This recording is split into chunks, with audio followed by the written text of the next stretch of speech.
BibleWorm, reading the Bible with BibleWorm.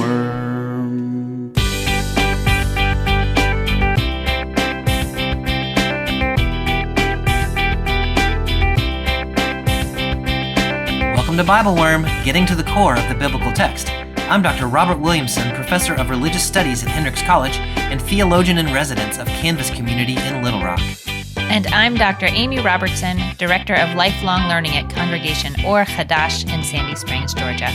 We're here every week to discuss the biblical text, both as biblical scholars and as people of faith, one Jewish and one Christian. This week, we're moving into the prophetic literature with Micah 1:1-5, 5:2-5a, and 6:6-8, one of the most famous passages in all of the Hebrew Bible.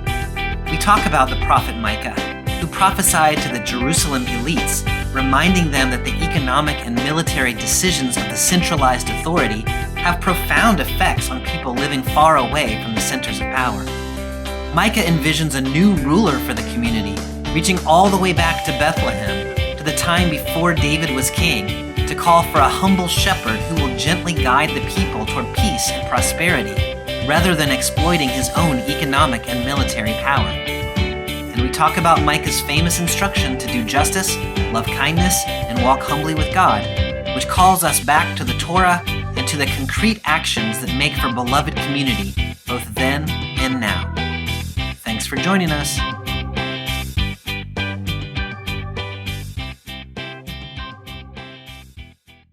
Hey, Amy, how are you this week? I'm good. How are you? I am also good. We're in this, I feel like it's a special time of the calendar precisely because it's not special. We're not in the middle of a sacred time for the Jews, and we're not in the middle of a sacred time for the Christians either. We just finished this massive Jewish sacred time. Yeah. We're heading in a few weeks into this period of Christian sacred time. Yeah. I don't know. There's something really lovely about just being in regular time. Just regular is good. Regular is good. That's funny that you say that because I've been thinking because in secular time, we're in the middle of a bunch of stuff, right? So we're between Halloween and Thanksgiving. Yeah, and I guess that just feels true. like a lot of stuff is coming. And so I was just thinking how much we're sort of gearing up for stuff. But maybe the time when you're headed into, we're headed into Advent. So for Christians, everything's kind of gearing up. And your community is coming out of high holidays, so y'all are gearing down. But yeah, it is normal time. Kind of normal time. It's kind of normal time. Normalish time. Technically, it's normal. Ordinary time, we call it. In the Ordinary, that sounds better than normal time. Normal time. All right, Amy. So we are making a shift this week, which I always find a little bumpy in the narrative lectionary when we move from lovely narrative texts that have the story. Last time we were in the story of Naaman, and we were, it's just a nice narrative, and you can pull out stuff from narratives. We're moving mostly for the next few weeks, and absolutely for this and next week, into prophetic poetry.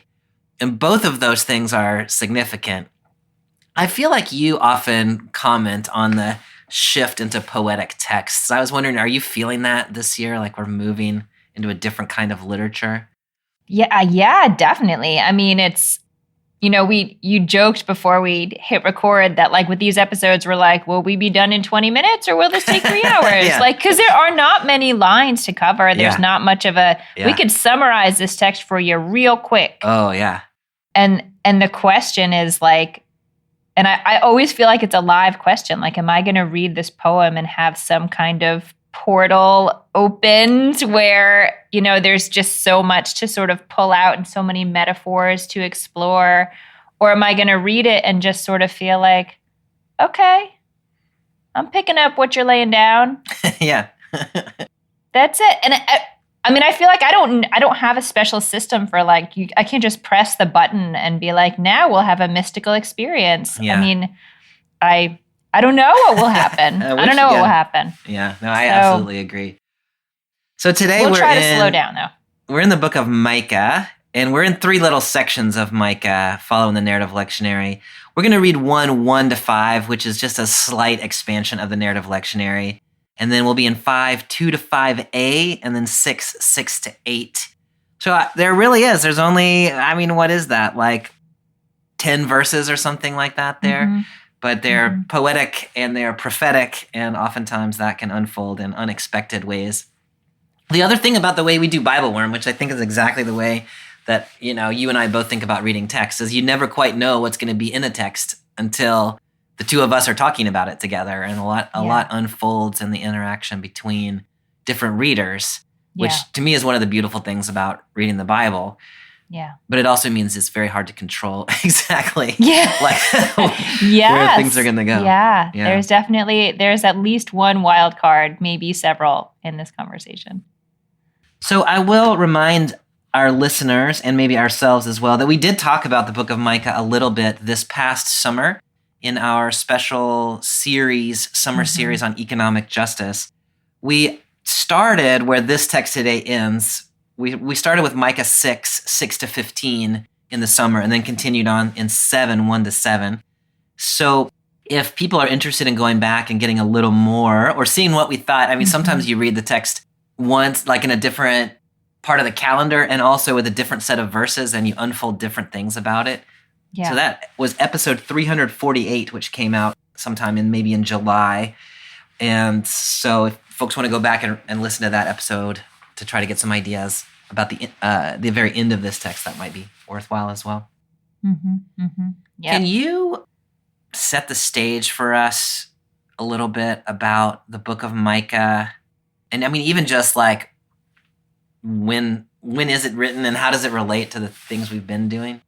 So the book of Micah is one of the prophetic books in the Jewish tradition. At least it's considered a minor prophet. Yeah. Is that a category in the Christian tradition? Minor prophet? Minor prophet is a category. A category. We don't tend to use the book of the 12, which is kind of in the Jewish tradition, is the minor prophets are collected together, right? Mostly. Right, or collected together in one scroll of 12 prophets, right? So in the Jewish community, you also hear Book of the 12, but it is definitely not a minor prophet in terms of messaging. One of the most famous lines from prophecy, or maybe the entire Hebrew Bible, is in Micah, and we will read it today. You might have a T-shirt with this line on it. Walk humbly with your God is on many a coffee mug. College, That's right. So it really is sort of one of the greatest hits. In terms of timestamp, so it seems like we are probably around the time of somewhere in the middle of the 8th century BCE, when Assyria, one of the neighbors of Israel, is gaining power. Yeah. And the book of Micah has parts of it really have a sense of doom that might be anticipating or reflecting their interactions with Assyrian neighbors that eventually led to the destruction and dispersion of the northern kingdom. Not too far in the future. Yeah, no, that's exactly right. I think that's the general timestamp on this, but I don't. Do you feel like we can get more precise than that, or do you think we need to get more precise than that? Well, I think Micah tries to be precise, but it tries to be exactly where you just placed it. So I think that's exactly the right setting. As we'll see in a minute, the first verse of Micah dates to the reigns of the kings Jotham, Ahaz, and Hezekiah, which is exactly the second half of the 8th century. And as you're saying, that is the time when Assyria, which is the two big powers of the first half of the first millennium BCE, are Babylon and Assyria, which are all the way over in Mesopotamia, kind of modern day Iraq. And they sort of trade back and forth. In the 8th century, where we are here, it's Assyria that's in power. And they were just a brutal, dominating empire. And they had so much sway all through the ancient Near East. And a lot of the history of Israel and Judah just is in the shadow of the Assyrian Empire. Mm-hmm. If you take those three kings, Jotham, Ahaz, and Hezekiah, they're kings in the south. But during those, in the course of those three periods, those three kings, there is a rebellion against Assyria that our old professor John Hayes used to call SPAC, the Syro-Palestinian Anti-Assyrian Coalition. Mm-hmm. That's in this time frame, and the destruction of Samaria, the destruction of the northern kingdom Israel, is in this time period. And so it was very fraught with political intrigue and different people in Israel and Judah had different allegiances. Some of them wanted allegiance to Assyria. Some of them wanted to rebel against Assyria. There was military conflict between the Assyrians, the Israelites, and the Judeans, but also between the Judeans and the Assyrians. The Judeans and the Israelites. Like there was internal conflict. Yeah. Like it is just a mess economically and militarily. Yes. And Micah, I think, is absolutely responding to all of that. Yeah, and he's responding. I feel like part of the question underlying this text and a lot of texts that are in these really discombobulated time in the biblical text are trying to get to this, like, why is this happening? Not just what should we do, Right. but something bad is happening. Right. What is causing the universe to be so misaligned Exactly. that we are suffering in Yeah. this way? Yeah. And Micah has some ideas about that. Absolutely, he does. The other piece that's in that timestamp is Micah is said to be of Moresheth, which, as you know, is a little town kind of, I don't know, like 25 miles southwest of Jerusalem. It's down in the Shephelah, so it's in the flat, more agricultural area. It's sort of near Lachish. So it's not an urban center. It's sort of an agricultural area. And so we're going to see some tension between Micah and Jerusalem. I think about economic practices. It is also the case that when the Assyrians invaded, they invaded in the Shephelah, but they did not go to Jerusalem. Like they sent people to Jerusalem, but they didn't attack Jerusalem because it's up in the hills and it's complicated. So the people in the region of Micah, Moresheth, and Lachish, they had a military invasion where the elites in Jerusalem were a little bit protected from it. And so there's this sort of interesting. Like regional differences, who is vulnerable militarily, who is providing for whom agriculturally, where are the decisions being made. And so Micah, we talked a little bit, I think it was last time, about central prophets and peripheral prophets. Micah is a peripheral prophet. He is not part of the Jerusalem elite. He is not even in Jerusalem.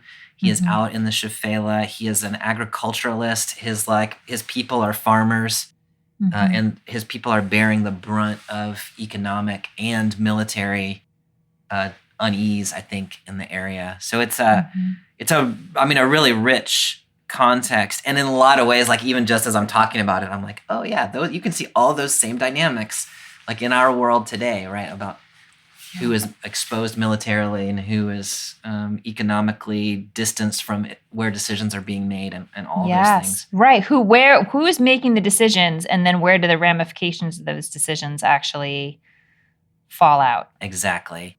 Yeah. So Micah is among the people who are experiencing the ramifications but have very little to say in the actual decisions. My study Bible, the Jewish study Bible, suggests that the primary audience that Micah would have had in mind was the folks in Jerusalem. Would you agree with that? That seems right to me. And so the way that I would process this, which I don't know what the study Bible is saying, but Micah is speaking to the people in Jerusalem on behalf of the people in Moresheth and Lachish, that speaking to the elites on behalf of the agriculturalists.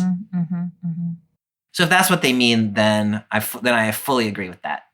Cool. I do think the piece about he is speaking from the context of the not elites is crucial. He's speaking to elites on behalf of not elites. Yes. Yeah. Yes. Which is often true, I suppose, of prophets as well. But okay, so we've talked about this timestamp in Micah 1, so we probably don't need to talk about it anymore, but I'm going to read it anyway so we can get ourselves into the spirit of the text. So I'm picking up in Micah 1, 1-5, and I'm reading in the Common English Bible. The Lord's word that came to Micah of Moresheth in the days of Judah's kings Jotham, Ahaz, and Hezekiah, which he saw concerning Samaria and Jerusalem. Listen, all you peoples. Pay attention, earth, and all that fills it. May the Lord God be a witness against you, the Lord from his holy temple. Look, the Lord is coming out from his place. He will go down and tread on the shrines of the earth. When the mountains will melt under him, the valleys will split apart like wax yielding to the fire, like waters poured down a slope. All this is for the crime of Jacob and the sins of the house of Israel. Who is responsible for the crime of Jacob? Isn't it Samaria? Who is responsible for the shrines of Judah? Isn't it Jerusalem? That last part fits so squarely with the description that you just offered. I'm so glad you offered that context. Yeah, can you, let's just start there. Can you make that connection for us? Yeah, I mean, so who's responsible for the transgressions of Jacob? Like for the fact that our people, the people Israel, the people Jacob, has gone the wrong way. But he's naming here the capitals. Samaria is the capital of the north, and Jerusalem is the capital of the south. And, sort of in the same ways that the more ritually oriented texts in the Torah, like Leviticus, will say, like, if a leader of the people, if the high priest starts doing things wrong, there are huge ramifications for that for the people, because the people are sort of under the leadership of that person. It's a little different in this case, but if the power is centered in the capitals and they get to set policy and make decisions that that are going to affect everyone, when they do it wrong, those poor guys out in Moreshet have, are going to have the fallout from it, but have very little to say in the decision. That's exactly right. And that's so helpful. And one of the things that I really appreciate about biblical prophets is they have a very strong sense that the suffering of people, or what they often will talk about as the punishment coming from God, it's communal. So it's we're all tied up in this thing together. Yeah. And so it's not the case that what I do determines my outcomes and what you do determines your outcomes. It's the case that all the people get caught up in this collective, and if the leaders are not good leaders, then we all suffer. And so the communal nature of it's really trying to get at something like systemic wrongdoing or a systemic evil, where decisions that are made in places of power absolutely have effects on people not in places of power. So the people as a whole are being punished for the sins of the elites. I think that's hard to get to sometimes, especially in the Christian tradition, where a lot of times we think in terms of like individual, like, are you okay with Jesus or whatever? Yeah. But this is very clearly like the community is it's all going to happen to all of us together, even if it's not you that's making the decisions. It's such a, I see what you're saying about the Christian tradition and sort of the sense of individual relationship to Jesus.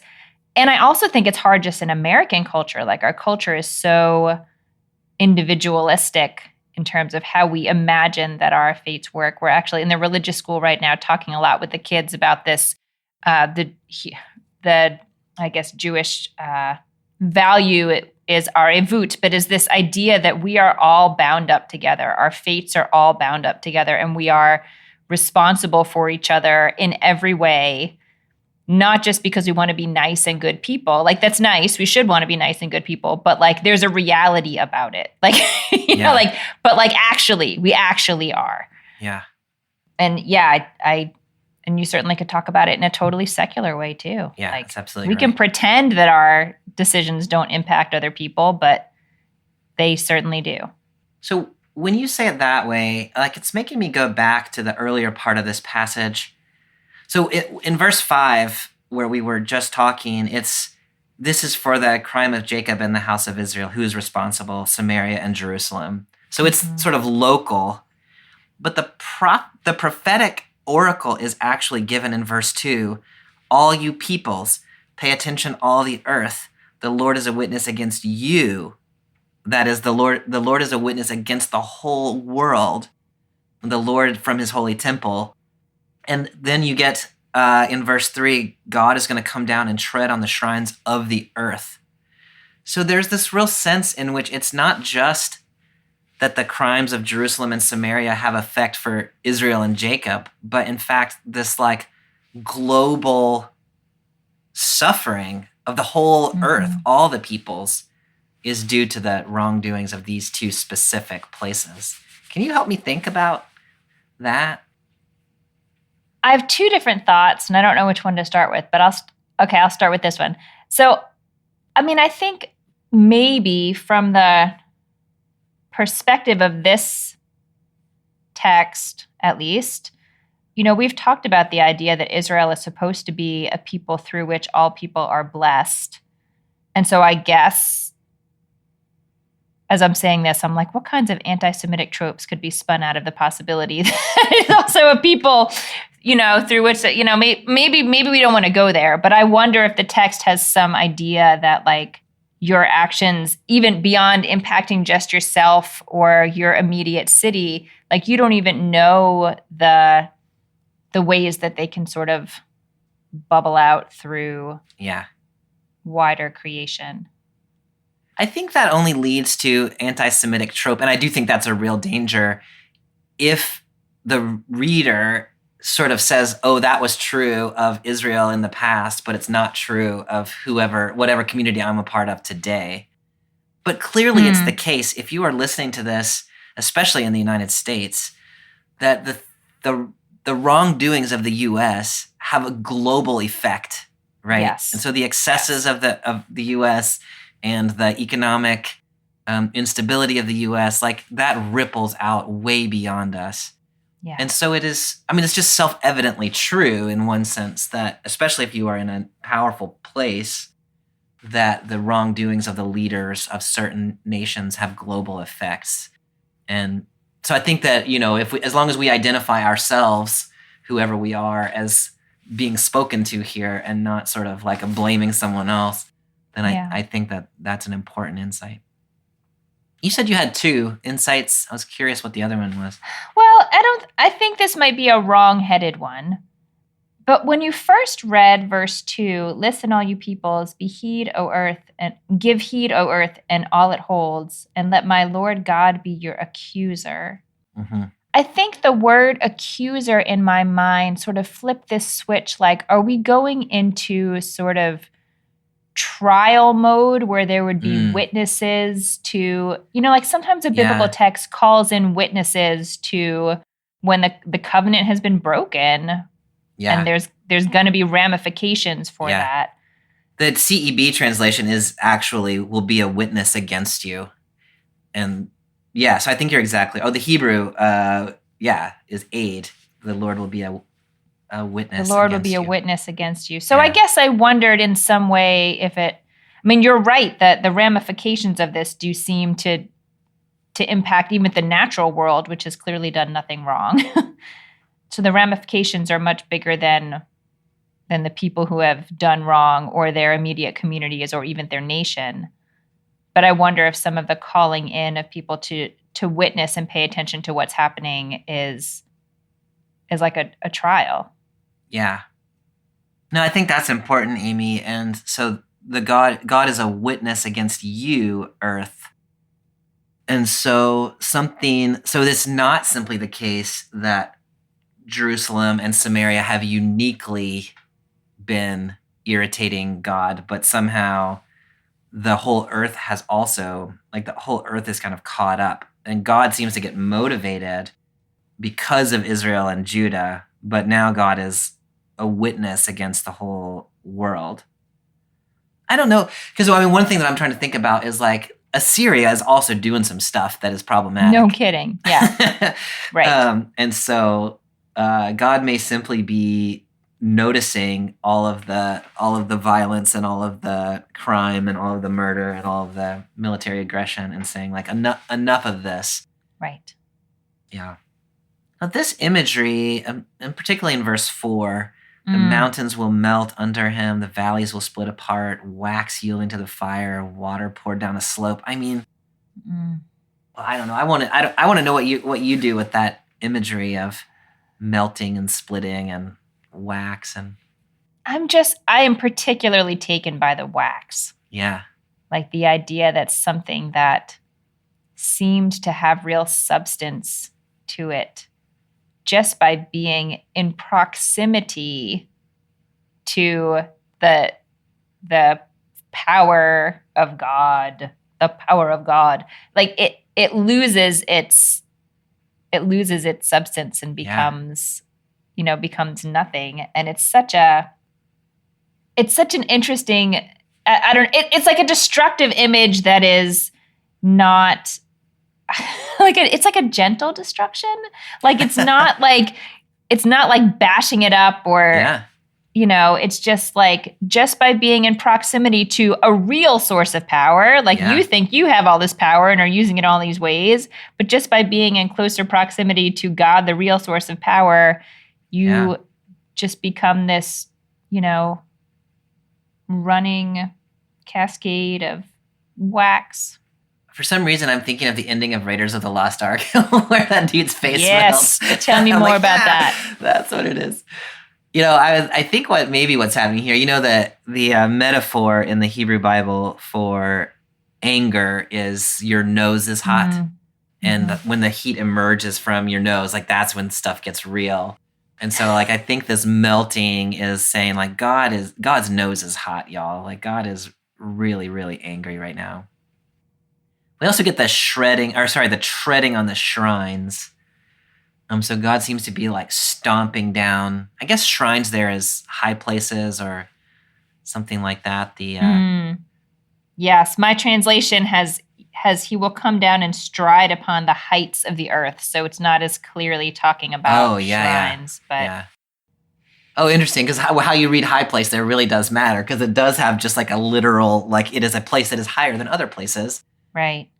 So it sort of everything gets leveled out, or high place also has that sense of like a place of illicit worship, a worshiping of things that are not God, and maybe both of those can kind of go together.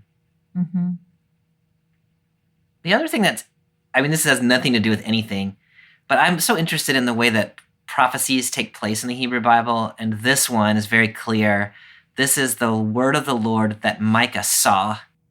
Like, I often think of prophecy as auditory, that God sort of says something, whispers in your ear, or like you hear words in your heart, and you're like, oh, that's God speaking to me.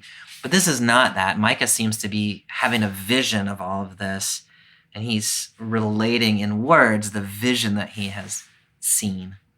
I love that. And now I'm pulling up the Hebrew because I'm being a little lazy and just reading my translation, which in the NJPS just says the word of the Lord that came to Micah. It doesn't say anything about the fact that it was a vision, but that I think really speaks to this language that was just here, like that imagining everything that had form, losing the form that it had. If it was a high place, now it's not. Yeah. If it had a solid form, now it doesn't. Yeah. The Hebrew there is just chazah, which very clearly means to see, to have a vision. Yeah. That's cool.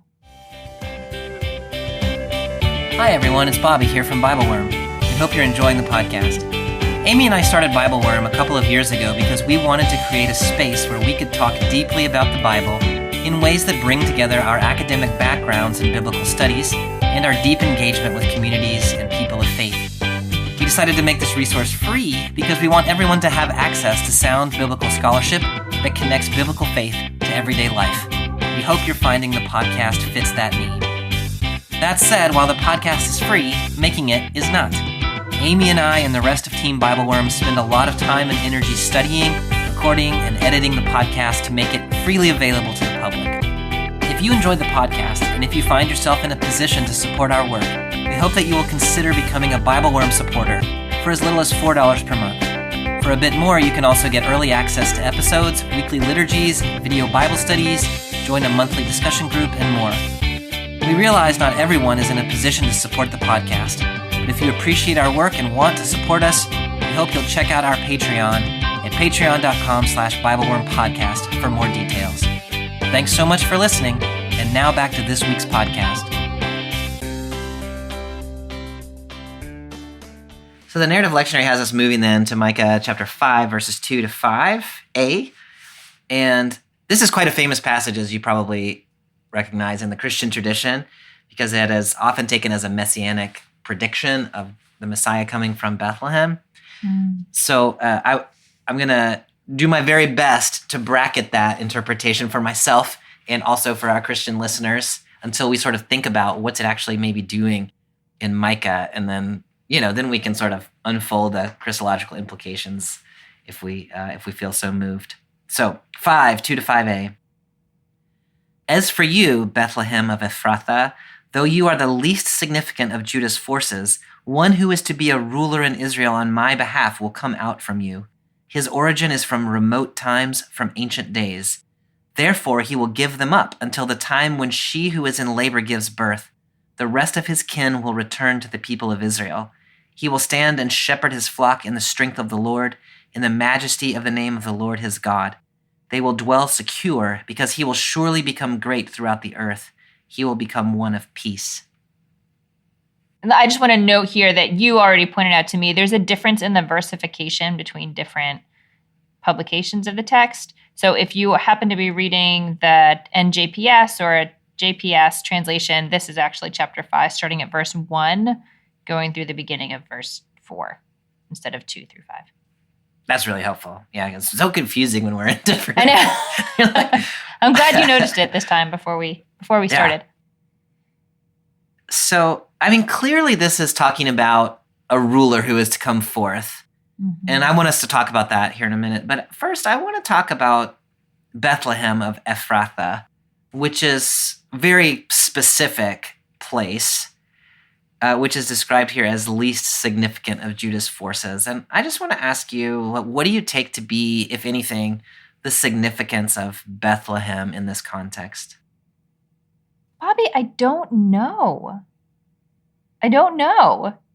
Can I put the question back to you? Like, it clearly seems to have significance to it, but I don't know the answer to your question. I love that answer because I think that's so helpful to read that and not immediately think about either that's where Jesus is from, which is where a lot of Christians go with it, or I think the more Hebrew Bible place to go is that's where David is from. But it's so interesting that this text is talking about Bethlehem, but it does not mention David. Right. I mean, it seems I actually got a little more from the second line, least among the clans of Judah, like this sort of idea of, it starts to sound like the story of David. And of course, just like maybe the Christian tradition might assume like, oh, this is about Jesus, we're going to default to this is about David. Yeah. I guess I just don't have a super strong association. I mean, I guess, I don't know. That doesn't seem like a critical part of Davidness to me. But yeah, okay. And that's interesting because, I never thought about Bethlehem being a critical part of David for me being related to my Christian tradition, for which Bethlehem is the city of David, which is why Jesus is from there. You know what I mean? Like, it's just interesting that that's my own sense internal to my Hebrew Bible identity actually is very much informed by my own Christian tradition. I think you're exactly right on what is emphasized about Bethlehem is not here that it's where David is from. Although I think you would hear that if you were 8th century Israelite. You would say, oh, that's where David's from. And so maybe you would think, oh, this is about a Davidic king. But Micah is very reticent. I mean, he doesn't use the word David. He doesn't talk about David's line. He's just talking about the place where David is from. And you're exactly right. He's emphasizing the leastness of Bethlehem. It's not an important place. It's not where leaders come from. It's where David came from, but it was surprising when David came from there. Right. He uses the language of shepherd. He will stand and shepherd his flock in verse 4. Which is also in that David passage in 1 Samuel 16, where David's out shepherding the flock when Jesse and Samuel are trying to figure out which of Jesse's sons is the king. So there's all sorts of David-ish imagery here that comes from that text in 1 Samuel, but it is very reluctant, at least I think it's very reluctant to actually name it as David. To me, that's where the intriguing part about this lies. Why would it be? Do you think it's just that, poetry, I guess, often sort of has a precise location, but also wants to gesture towards something bigger. Yeah. But why don't they just name David? So there's two ways of thinking about it. By the way, I read Daniel Smith Christopher's commentary on Micah in the Old Testament Library series yesterday as I was preparing for this. And I just think Daniel Smith Christopher is a Quaker Mennonite, like he's a Christian from a peace tradition. And so he reads in these really interesting ways that are all about like anti-militarism and things like that. And I'm very like sympathetic to his way of reading, and I think his commentary is really smart. And so some of the things that I'm saying, you know how sometimes when you read something, you're like, do I think that? Or does Daniel Smith Christopher thinks that? Yeah. Some of the things that I'm saying today are that way, but I commend people to that commentary if you're interested in that sort of interpretation. He lifts up two possibilities that have been offered in scholarship, and one of them is that this text is trying to go back to David, but it's trying to go back to the David who was the little shepherd boy David, not the militaristic King David.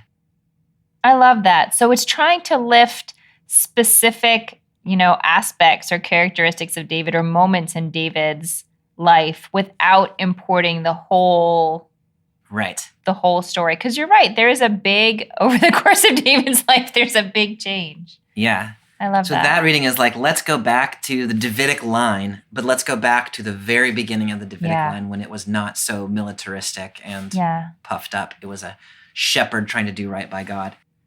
The other way he offers of reading it is slightly more extreme than that, which is let's go all the way back to Bethlehem, which is where the Davidic line came from, but let's do something different than the Davidic line. So then it's like, let's go back there and see if there's somebody else there, right? Oh, wow. Who could be a new leader of a new way of doing things. Because we tried this David thing and it didn't work. Like, look where it got us. It got us into this military conundrum where the people in the Shephelah are suffering for the wrongdoings of Jerusalem. And so let's go back to the start of the monarchy and let's find a new way to start over. And so this idea about his origin is from remote times, from Ancient of Days.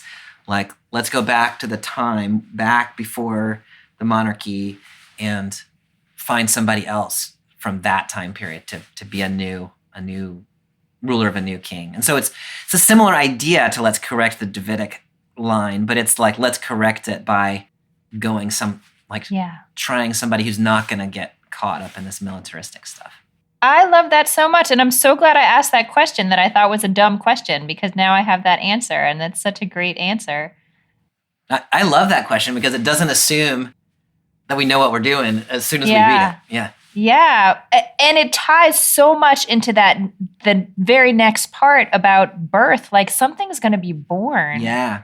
Which really, it's not just, I love the idea that this is not just the rebirth of what was. We're not just going back to trying to go back to the glory days.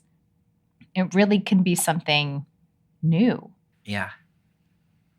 It made me think about, remember when we were reading the crossing of the sea this year? Yes. In Exodus 15, and we talked about how it, in Torah, that the project that flips all the genders of everything in the entire Hebrew Bible. When you do that in that text, it starts to look a little bit more like birth imagery. Yeah. And like the birth of a people. Yeah. And if we imagine this moment as like another, you're at this crux, like you're at this point where something new needs to be born. I mean, I know we talk about the birth of the Messianic era and all that, but somehow thinking of that also having been a factor in the original really like founding of the people as a free people. I don't know, it gives it a little a nicer, like a richer resonance for me. I really love that, Amy. And they are resonant with each other. And also the difference here is that text was the people being born anew out of the oppressions of Egypt, a foreign power. Here, the birth it's almost a rebirth away from the elitism and the military power that has built up in the Davidic monarchy in Jerusalem, Yeah. So now you've got to be reborn from where you yourself have gotten to. That's you know right. What I mean? It's a birth from the oppressions that your own people has created for Yeah. yourself. And the way they're thinking about it, or Micah's thinking about it, seems to be, let's go back to the point where we went astray, either in Bethlehem, either when we chose David, or when David was a shepherd and then became something other than a shepherd. And that, let's go back and try to reclaim that period from our past. We knew for a minute, or at least there was potential for us for a minute, but look where we have ended up. Yeah. So the description of this ruler, I mean, it's probably worth saying, I don't know if it's important, that this ruler is not called a king here. Moshael is one who has dominion over or rule. So it is a ruler, but the word king isn't anywhere to be found here. I don't know if that matters or not. I mean, that seems significant to me. The description is about one who stands with the flock, one who stands in the strength of the Lord, one who brings peace. I'm just curious how, like, when you envision this person that Micah is talking about, like, what seems important to you? I love the way that this description, it does use the word might and power. Yeah. But it is the might of the Lord and the power of the name of the Lord. Yeah.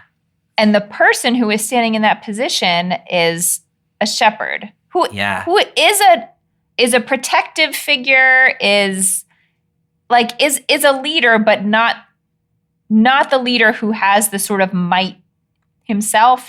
It's not military imagery.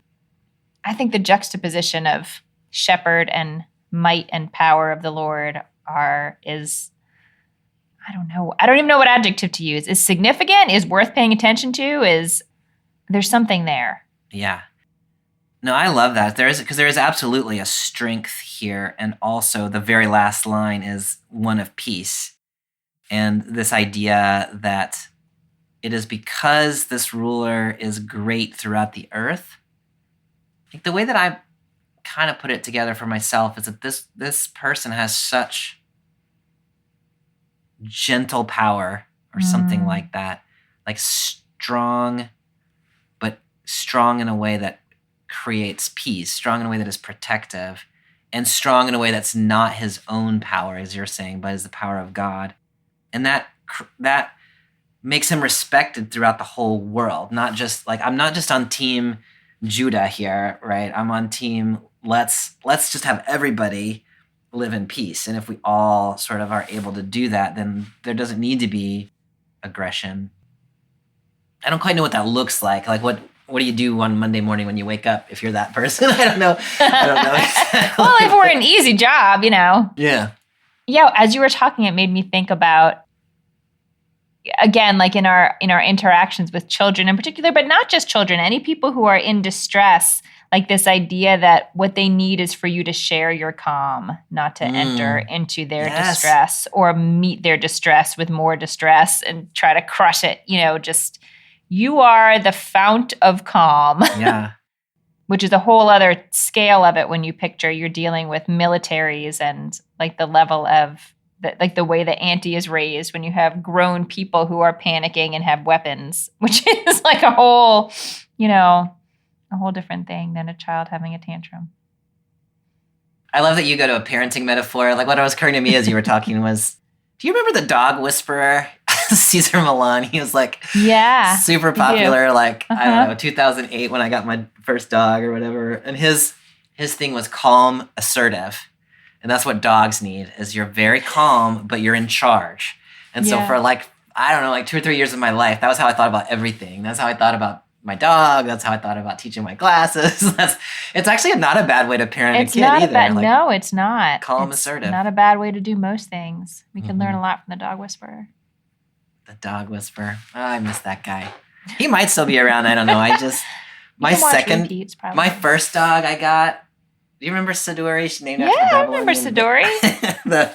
the barmaid in the Babylonian Epic of Gilgamesh. I was going to say, who was Siduri named for? Right, my the wife's barmaid. chagrin. Yeah, I was not married at the time.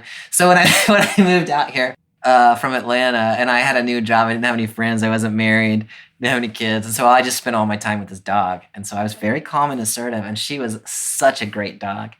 And then in 2016, I got my second dog, who came in with a homeless person into Mercy Church and just was in crisis. And so I took her into my house, and I didn't have any time. I had a job and I was married, and I was not calm or assertive.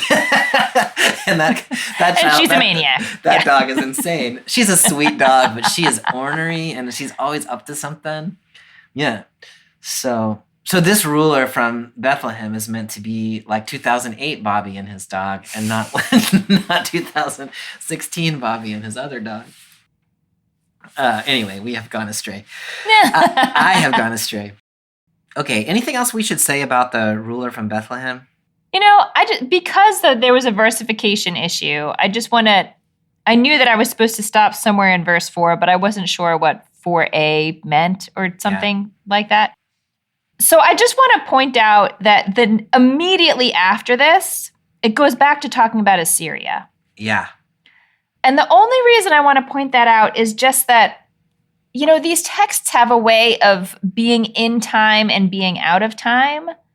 And I think it's helpful for me that, like, right after this stuff, that we could broaden this message to dog training. Like, it's such a universally relevant message. And then to have it pop back into, like, there's a moment in history that this sprung out of. Yeah. I don't know. For me, it's just helpful to remember, like, there is an original context to this. Yeah, and that's absolutely I don't want to totally lose track of that. And I think that maybe the reason the narrative lectionary cut that out is because if you keep reading there, then he will shepherd Assyria with the sword. So this beautiful, peaceful shepherd king is shepherding by way of military aggression. Not aggression, military defense, I think. Yeah. Which complicates my it complicates it. It's right. It is complicated. It is how this would actually happen in a military conflict. Yeah. Realistically. Yeah. Is complicated. All right, so the last passage from today is what you were describing earlier as one of the most famous passages in the Bible, which I think is exactly right, which is in Micah 6:6-8.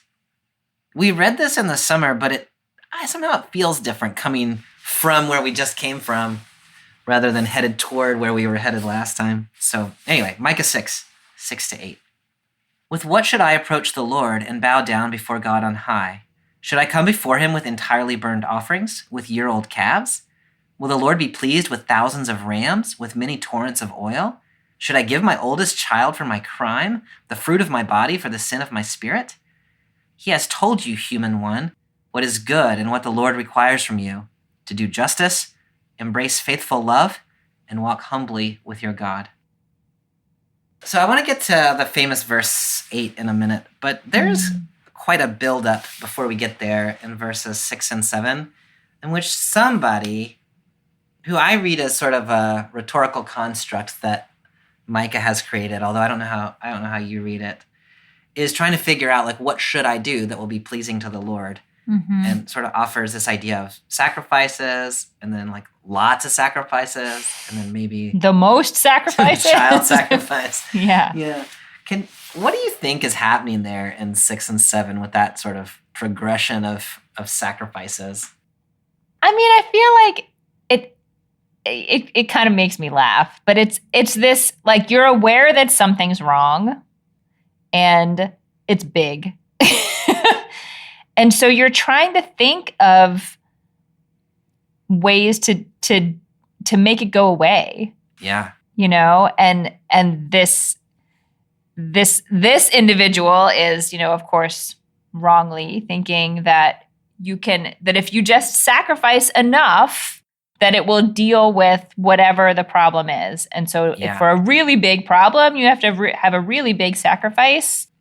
And they're just really missing the point. I think even the point that a text like Leviticus would have about sacrifice. Oh, absolutely. The idea was never you're just supposed to sacrifice more and more and more and continue to go about your business, being terrible to your neighbors and violent in the world. Like that's, Exactly. Yeah. that was never the point. Yeah. But humans really like looking for those ways to sort of like segment off Yes. their religious intention from the rest of their lives. And that seems to be what this person is trying to do. I love that, Amy. I think that's exactly right. And your point about Leviticus, I think, is right on. And your point about contemporary life not being that different than this, I think, is right on, too. That we have a religious problem, which is God is mad at us. And so there must be a religious solution, which is to sacrifice more or to pray more or to confess more or whatever it is. And this seems to be saying, like, okay, yeah, I mean, like, religious solutions are great. And also, like, look at the way you're living your life. Yeah. This is a little bit of a tangent, but hopefully funny. When my kids were little, I don't know how little, like maybe 7 and 9 or something, not as little as your kids, but littler. I once found on my laptop in a random file a PowerPoint presentation called Mommy is Mad. And I opened the presentation, and the first page said, Mommy is Mad by Anonymous, which of course was spelled really hysterically wrong. And then the next slide was just like, what should we do with all these question marks? And of course, my thought at the time was like, well, you could get off her freaking laptop. Why don't you start there? Like, what do you mean, what should we do? Yeah. Stop, go clean your room. What do you mean, what should you do? Yeah. That's what this is. They're making a PowerPoint presentation. God is mad. What should we do? You know what to do. And then their solutions are like, let's buy Mommy flowers. Or I know. like, No, Mommy doesn't want your flowers. Get off her laptop. Get off your laptop, clean your room. Oh, that's exactly like, yeah. Every year that rolls around now, it's like, what do you want for Father's Day? And I'm like, I want my house to be clean. Like, I don't need a tie. No. I love artwork or whatever, but like, yeah, I think that's a really nice analogy. And I mean, I love the, like, to me, this is like Micah has created a like straw person who's just like being completely ridiculous. Like maybe like a cow, that might do it. And then like, okay, not a cow, maybe 1,000. My kid? Oh, yeah, great. Yeah. Yeah. And like, then what about my child? Yeah. And so like, and clearly that last one is meant to be like this, like that is so ridiculous that you would ever suggest it's a caricature of that exactly tendency in the community. Yeah, I think that's right. Yeah. So the solution then in verse 8, he has told you, a human one here is, oh human or oh mortal or whatever, what is good and what the Lord requires. So here I'm going to give it to you. Do justice. Here, embrace faithful love. Walk humbly with your God. I'm curious. Well, let me just ask you what, like those 3 things, justice, kindness, humility, what do you think that is talking about? How would you do that? That's a great question. And I will say it is because that question is so hard that people want to just make sacrifices. Yeah. Yeah. You know, it helps me to try to look back at the Hebrew of these words because maybe in part because I've heard this quote so many times with slightly different translations, or these words are just, I mean, justice could mean a lot of things. I mean, mishpat is the word used for justice, and I at least understand that as like fairness.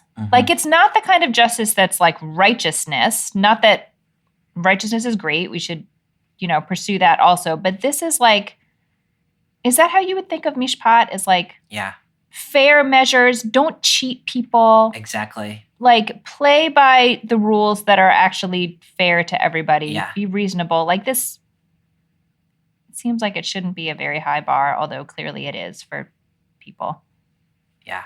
No, I definitely read it that way. And it's having some sort of connection to like, I don't want to say legal matters, but like the principles that make up for a good community. Like live your life in the ways that one lives in order to have community flourish, or something like that. Yeah, no, and I agree. I don't want to quite say like legal, but it's like, it's like the basic rules for reasonable engagement with people. Like you don't use unequal measures for things. Don't, Yeah.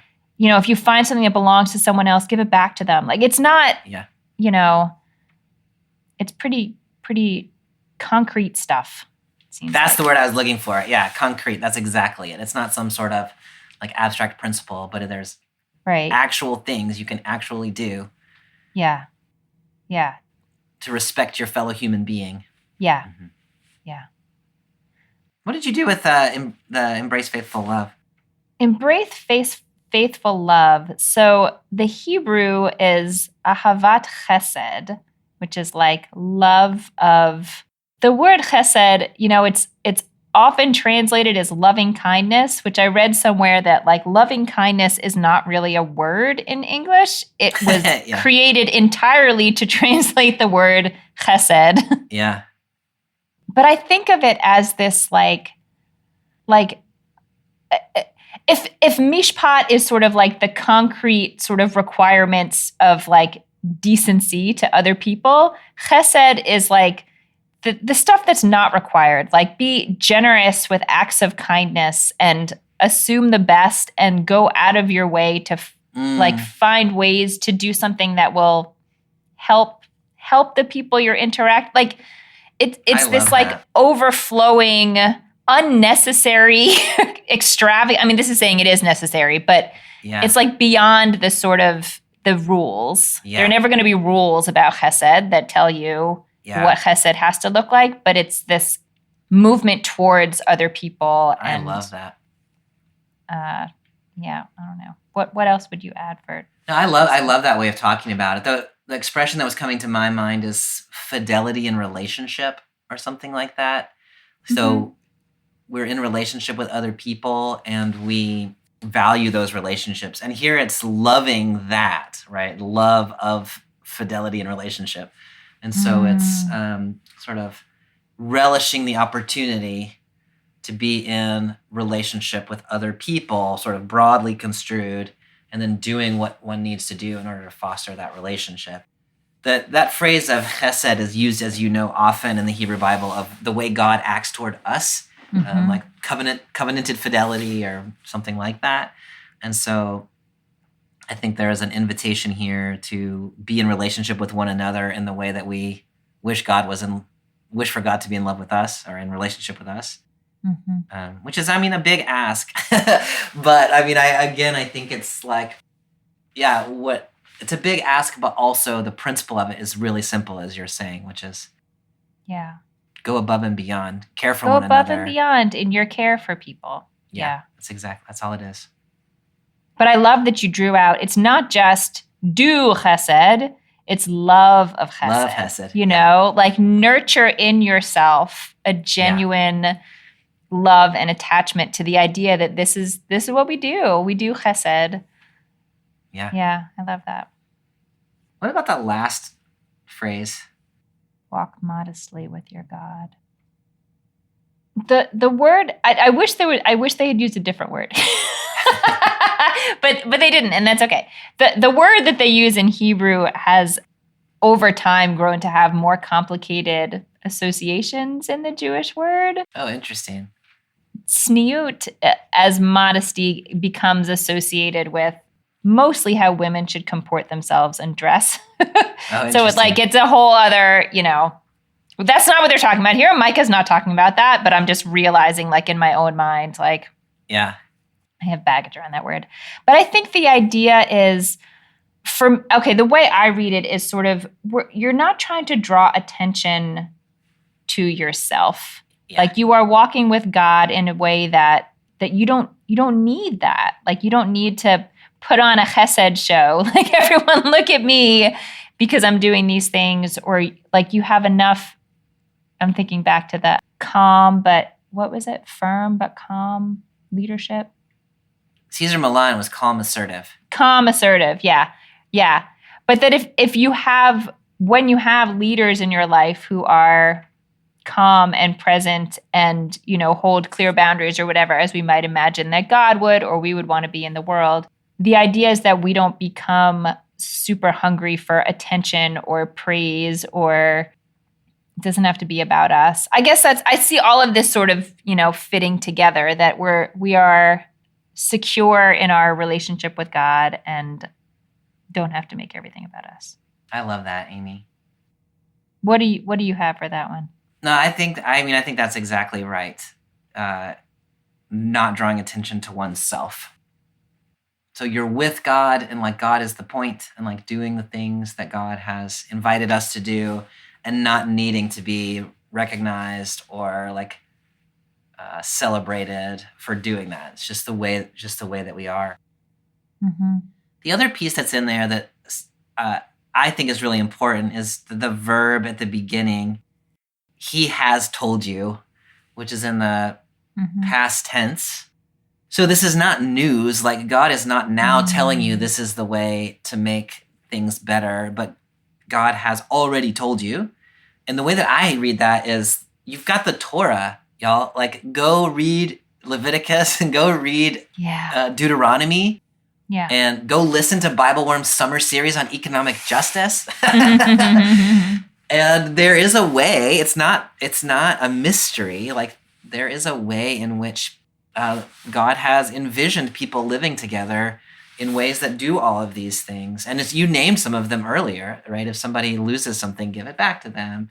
If you see your neighbors, what is that one you like to talk about, or you've talked about in the past that I really liked, that if your enemy's ox falls in falls under its weight or something like that, required to help. You are required to help. Even if you hate that guy. You hate that guy. He's the worst guy. Yeah. He's got all the wrong election signs on his lawn. Exactly. Oh, that guy drives me crazy. Yeah, right. Yeah, I got to even help that guy. Yeah, this is just the way we live together in community. And I love that it's like it's a reorientation to things that God has already said. And so just live in the Torah, and all of this stuff is not a problem. But we have so much trouble living with all of those perspectives in mind. Yeah. I love what you've done though with it in this conversation, is to say like all of those specific prescriptions in Deuteronomy are really the working out of these general principles about caring for community, loving the relationships that we have with the people around us, and doing it in humility and reverence for God. Like if you keep those three sort of ideas in mind, the rest of it kind of flows out from there. And you might have to go flip to Deuteronomy and say, what do I do when my enemy's ox falls down? But you kind of know already in your heart, because like that's what you would do if you loved kindness and, were humble with God. Yeah. All right, Amy, so that brings us to the point in our conversation where we try to make connections between this text and the contemporary world and our communities. What are you thinking? As you were talking just now about the connection to Deuteronomy, I love that, because I think the Tanakh gives us both. Like it gives us, if you're sort of a bottom-up thinker and you're like, give me 8,000 examples, you can find that. And if you're like, no, that's overwhelming and I need the other way, then you have Micah who will say like, okay, I'm going to give you the general principles and you can sort of figure it out from there. And also I feel like you can go off course with either of them. Like you can become obsessed with the details of every case that's presented in Deuteronomy, but then fail to extrapolate from that anything that's not specifically mentioned in Deuteronomy, which is many things, because that was a long time ago. Exactly right, yeah. Or you can read, it's easy, I think, for a lot of people to read Micah, and it can sound really vague. Like, what does it mean, do justice, love goodness? Like, and so I don't know. So like, I want to say like it should be easy. Like now we have the instructions from both perspectives. This should be easy, but it's not easy. Yeah. And I was thinking back to the story of Naaman that we just read recently, of his healing, and how when Elisha, right? It's Elisha that he's talking to. Yeah. Elisha says, you can be healed just by going in that river right there. And he's like, he doesn't want it to be that easy. Like he feels like it should be something else, something that feels apart from the norm in some way.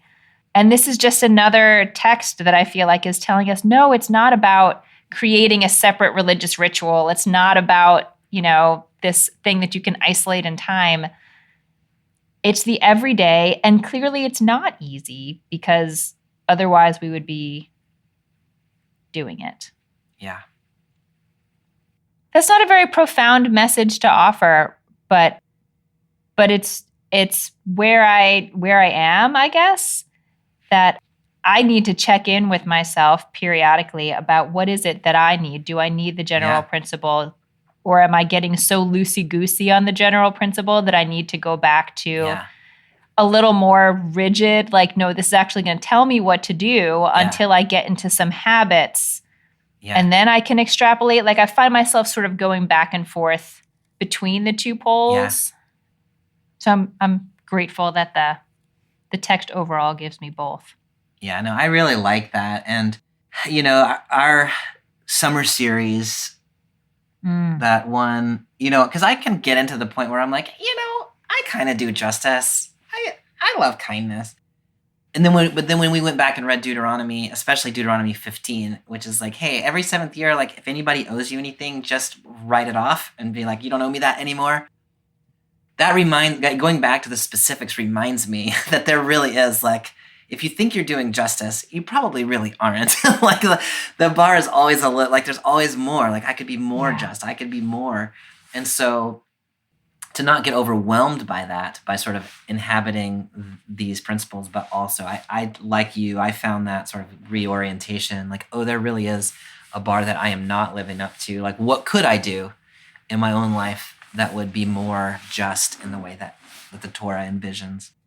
I'm not sure I've made any profound changes since July, but it definitely keeps me reorienting myself to not being so proud of. It like, what is it? We need to agitate the comfortable, distress the undistressed, something like that. Something like that, yeah. Mm-hmm. Comfort the comfort.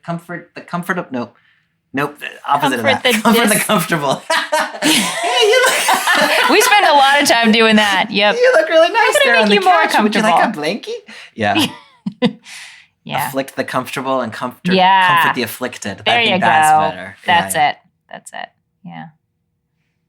I love that, Amy. I think something similar. The other piece that's in this text for me that seems really important is way back at the beginning, where we started thinking about how we are all tied up in this thing together, and that when those in positions of power and those in places of economic prosperity are pursuing our own ends, it ends up having very damaging effects for people who are not in the centers of power and people who are not in places of economic prosperity. And you can parse that out in different ways as you want to, but to realize that the sins of the powerful really affect the whole world.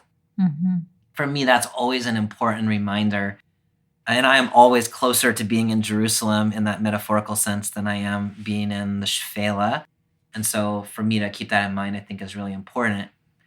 The piece that I love in the second part of the text is that this text does envision a ruler, that it is possible that people in charge could be in charge differently than we have been in charge up until now, which I think is a critique of economic centralization. Like, Jerusalem became the economic power, the place where the money all flowed, the taxes all came there. It became a place of military aggression. Like, we're going to defend ourselves. We're going to make allegiances and alliances with other governments, and it's going to end up affecting the people who are out on the outskirts of things. And there are obvious parallels with our own time and place. And so there is a critique here of the way humans manage things, and that there is another way that it could be done, and that there is actually the possibility of a ruler who could choose to do things differently than that. And then also there's what you were saying from Micah 6, which is, but you, individual person, can also do your part, which is these three things. And so there's this big systemic issue that's going to require a rebirth and a reorientation of the whole community together. And the first step in that is for each one of us to live justly, kindly, and with humility. So I like keeping both of those things in mind, the societal transformation, which very much needs to stay in front of us, but can be completely overwhelming. And also, what do you do when you wake up on a Monday morning? Yeah. Well, here's the list. And that may not transform the world, but it's going to transform the world. Right. And so Micah gives us both of those in this passage. I love that. Yeah, it's almost got like the two poles right in this text itself. Yeah, it's exactly right. Both true. For Christian readers, we can read chapter 5 and think about, well, what does that mean for Jesus as a ruler? But even if you don't make that move, you can still think about what does that mean for us as people who live in the world. And I think both of those can be useful. Yeah. All right, Amy, well, next time we're going to stay in our prophetic trajectory. We're going to be in Isaiah 36 and 37, and then back in Isaiah 2, which is also quite a famous passage that Isaiah shares with Micah, incidentally. Ooh. Beat your swords into plowshares and your spears into pruning hooks. All right, that sounds awesome. Okay, I'll see you then. I'll see you then. Have a good week. You too. Bye. Thanks for joining us for this week's episode of BibleWorm. If you've enjoyed this free podcast, we hope you'll help us keep it going by joining our Patreon for as little as $4 per month. You can also sign up for other goodies like early access, video lectures, weekly liturgies, and more. Visit patreon.com/BibleWorm podcast for details. BibleWorm is produced by Bobby Williamson and edited by Joel and Laura Becker. Our theme song is sung by Colin Bagby, and our theme music is The World at Large by Dano Songs. Thank you to all of our Patreon supporters for helping to make this podcast possible. Join us next time when we'll be discussing the prophet Isaiah's response to Assyrian aggression in Isaiah 36 and 37, and his vision of swords beaten into plowshares in Isaiah 2. Until then, keep on digging.